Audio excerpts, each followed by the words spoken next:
ये कहने की बातें हैं। भाजपा में भी परिवारवाद बहुत अच्छी तरह से चलता है और चल भी रहा है। आप देखते हैं इनके कितने नेताओं के आगे परिवार के लोग भी राजनीति में और ओहदों पर और इलेक्टेड भी हो जाते हैं। तो इसलिए इस तरह की बात तो ना करें। भाजपा इस बात पर ध्यान रखे कि अब तीसरी बार जब उनकी सरकार बनी है, जैसे भी बनी है, हरियाणा के विकास में जो ये डबल डबल इंजन की सरकार बोलते हैं, पिछले 10 साल में केंद्र से ये कुछ कर नहीं पाए, कुछ ला नहीं पाए, कुछ दिखाने को नहीं, कोई प्रोजेक्ट बता दें क्या किया। हम उम्मीद करते हैं कि आने वाले समय में केंद्र से ये कुछ बड़े प्रोजेक्ट हरियाणा में लेकर आएंगे और सभी क्षेत्रों का फायदा हो। बहुत जघन्य बात हुई है। अब क्या बोले, पुलिस इसमें तहकीकात करके कर रही है, जो देखा मीडिया के माध्यम से। मैं तो यही कहूँगी कि दोनों तरह की बात होनी चाहिए।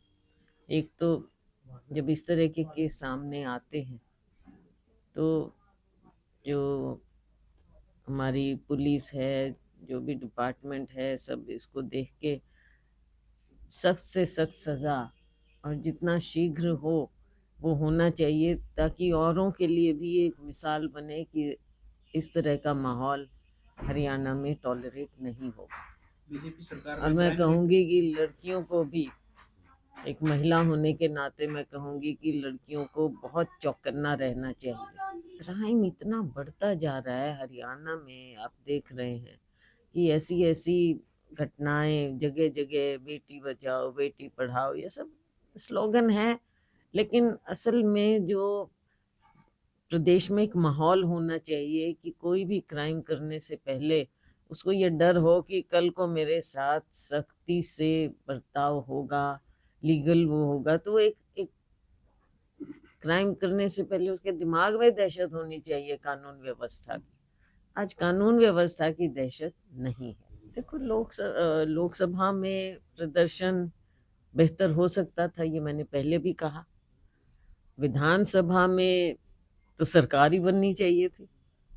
ये तो सब, यहाँ पे आप किसी से भी पूछ लो या बाहर सड़क पे जाके आम जनता से पूछ लो, हम राजनीतिक लोगों से ना भी पूछो, एक उम्मीद भी थी और मेहनत भी थी।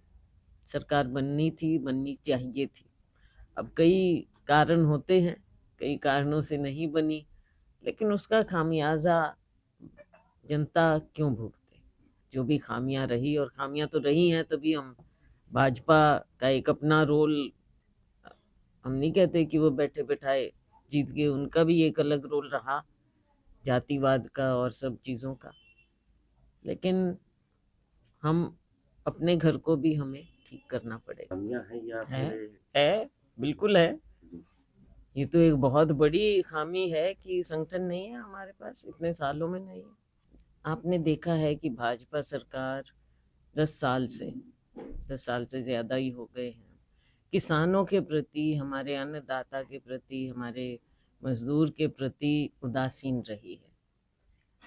मुआवजे की बात करें, इस बार की यहाँ की दादरी की बात करें हम, तो पिछला भी मुआवजा अभी तक नहीं मिला। किसानों को कभी कहते हैं कि पोर्टल में जाओ, कभी कहते हैं कि हम खुद करेंगे। तो स्पेशल गिरदावरी होना चाहिए और समय पर किसानों को मुआवजा मिलना चाहिए। अवैध खनन का एक बहुत बड़ा इशू है।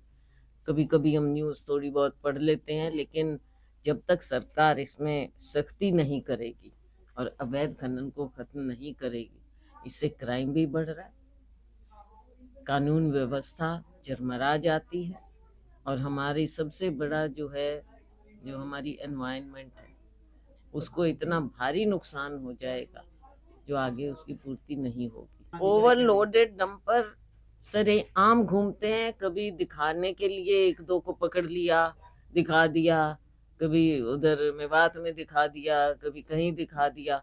लेकिन जो इतना बड़ा ऑपरेशन होता है अवैध खनन का, आपको क्या लगता है, आप मीडिया में हैं, क्या मिली भगत के बिना हो सकता है?